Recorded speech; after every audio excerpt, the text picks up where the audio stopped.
Kanina, nagpa-blood sugar test ako. Dito ako nagpa-blood sugar test. Ayan, dito sa pharmacy na yan.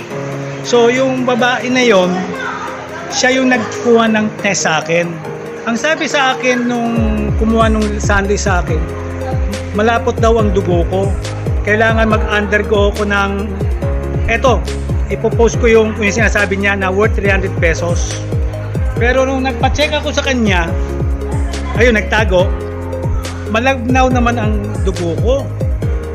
Kasi pag daw malapot, buo. Tama, buo? O, buo daw. Pero nung nakita, pakalat yung akin.